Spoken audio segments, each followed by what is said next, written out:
My dear students, welcome back to my YouTube English channel, English with Malik Sir. In the previous segments, in connection with the verb series, we have very vividly discussed in connection with the use of primary auxiliary verbs like be, have, do. We have also discussed the fact that primary auxiliary verbs are not content words because they have no dictionary meanings of their own. They are used to help the main verbs in expressing complete meaning. Again, they are not only used as auxiliary verbs, they are also used as main verbs like other main verbs.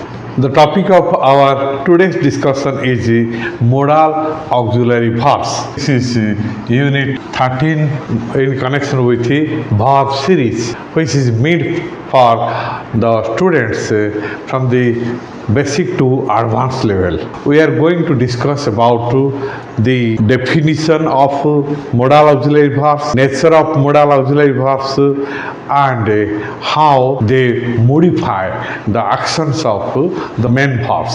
Okay, we are also going to discuss in connection with the differences in between primary auxiliary verbs and modal auxiliary verbs.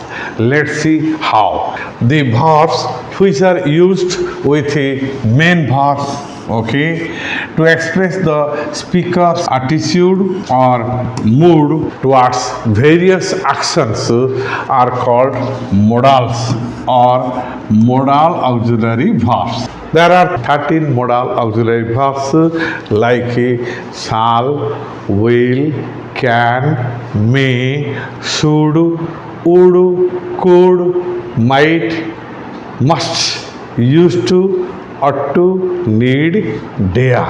Okay, they modify the main verbs to express different attitudes or actions relating to request, permission, offer, wish, possibility, ability, necessity, obligation, willingness, promise, and so on. This is the definition and the nature of modal auxiliary verbs. The more we know about the use of modal auxiliary verbs, the more we can speak and write perfectly. Let's see examples of the modal auxiliary verbs. Here we have taken only one example of each modal auxiliary verb. Later on, we will discuss about various multiple ways of the use of each and every modal auxiliary verb. Okay, how? Let's see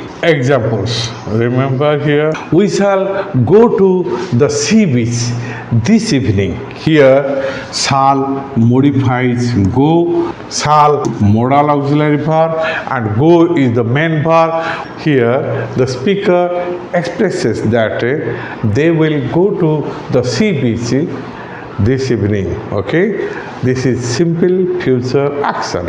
Now come to the second example. I will dismiss you if you don't work sincerely. Here, will modal auxiliary verb, dismiss is the main verb.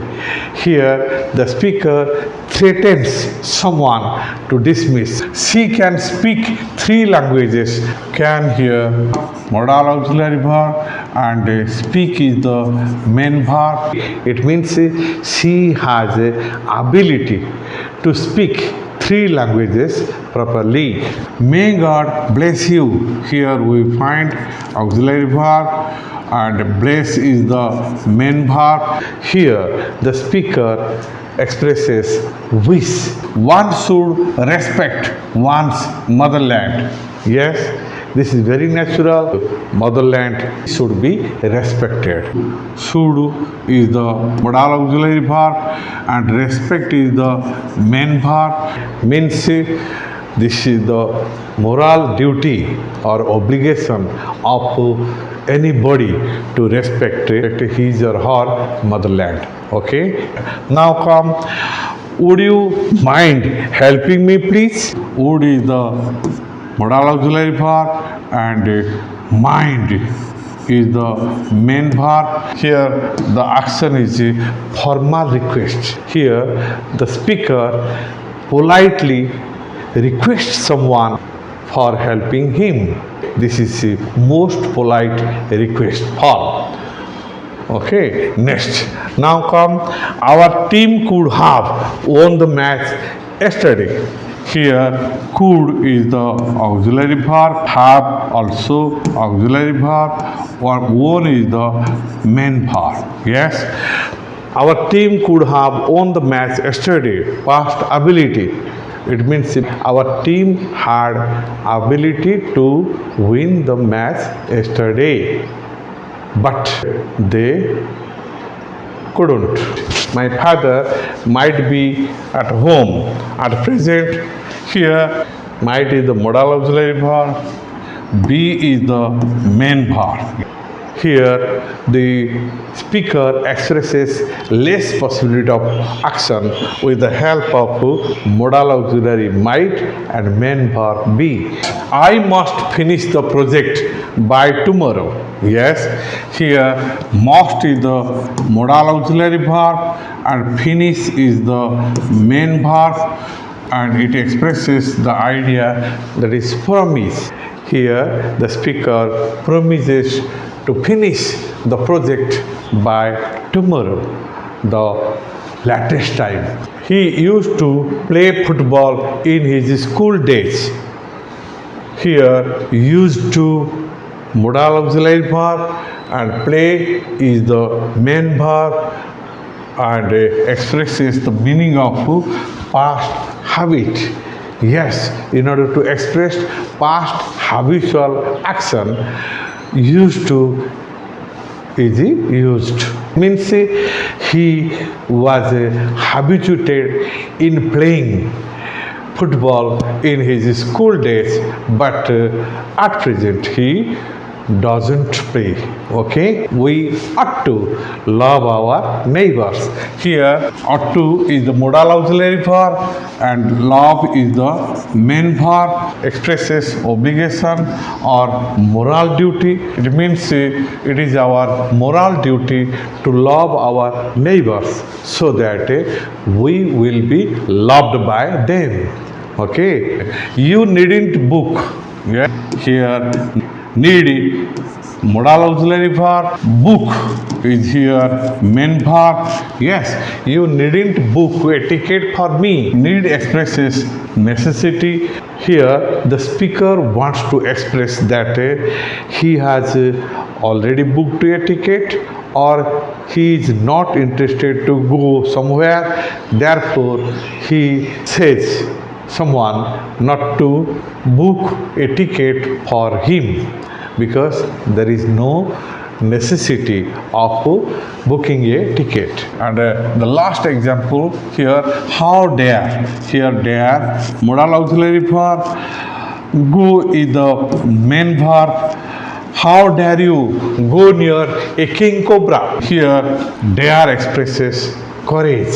Here the speaker questions about the daringness or courage of a person going near a king cobra, which is very harmful and a poisonous snake. Okay, here I have taken only 13 examples based on 13 modal auxiliary verbs.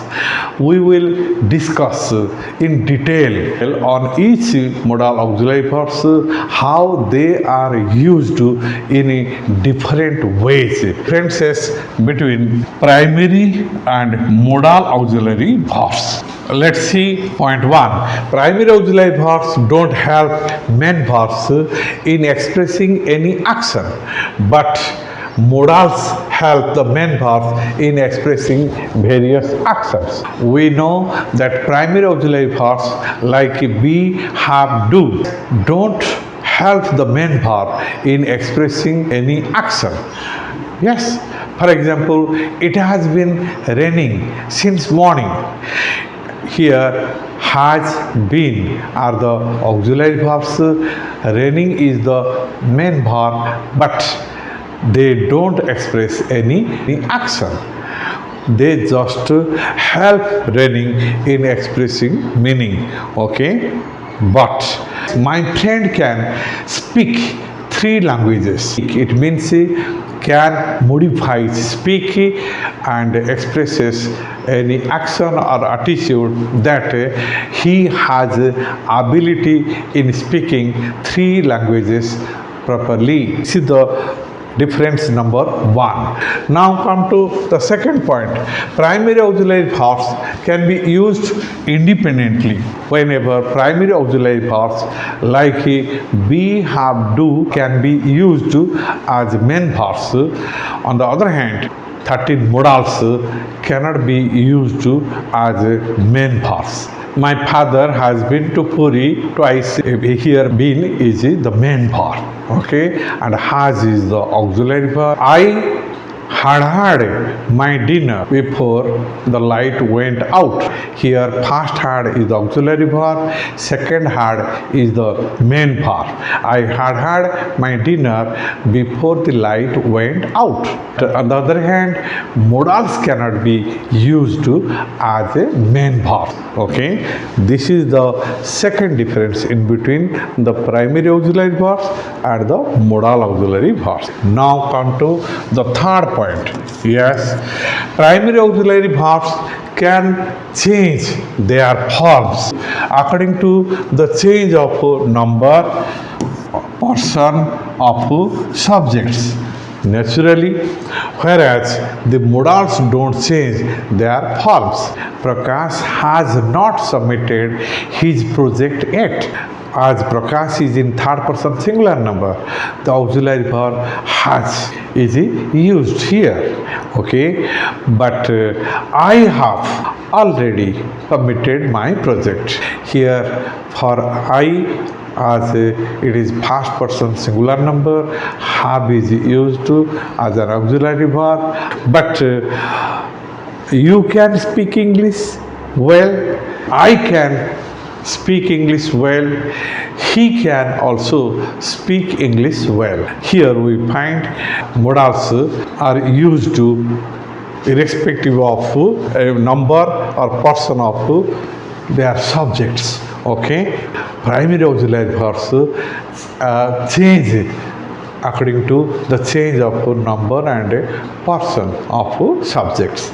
Yes, this is the third difference. Fourth point, modals are always followed by the base form of the main verb, means bare infinitive form. But after auxiliary verbs, two infinitive, present participle, past participle, verb forms can be used. After 13 modal auxiliary verbs, we usually use the base form. For example, we should respect our elders. Should is the modal auxiliary verb and respect is the main verb. And respect is in the base verb form or bare infinitive. Okay, yes, so it is proved that after all the modals we use the base verb or the bare infinitive form. But after primary auxiliary verbs we can use two infinitive, present participle and past participle. For example, the patient had been suffering. Yes, had is the auxiliary verb. After it, been. Been is the past participle form of be verb. Suffering is the present participle verb form of the verb suffer. Okay, this is the another difference in between the use of primary auxiliary verbs and the modals. Now come to the last point. Here we find that two primary auxiliary verbs can be used in a verb phrase, but two modals are not used. How? This is another very interesting factor. We cannot say that I can must win the match. We say I can win this match or I must win the match. We cannot use two modals before one main verb. But two primary auxiliary verbs can be used to. We have been living here for 3 decades. Here, living is the main verb, and before the main verb have been primary auxiliary verbs have been used, but two modal auxiliary verbs cannot be used before a main verb. Yes, these are the 5 differences in between the use of primary auxiliary verbs and modal auxiliary verbs. Modals and primary auxiliaries verbs are very frequently used in our spoken and written English. Hope you must have enjoyed this class. Go through the video repeatedly. Try to understand how and in which way I have explained about the very nature of modal auxiliary verbs and how they are different from the primary auxiliary verbs. Thank you for being with me, listening me attentively. Wish you a happy and healthy day ahead. See you in the next segment with another very interesting idea in connection with modal auxiliary verbs. Till then, goodbye.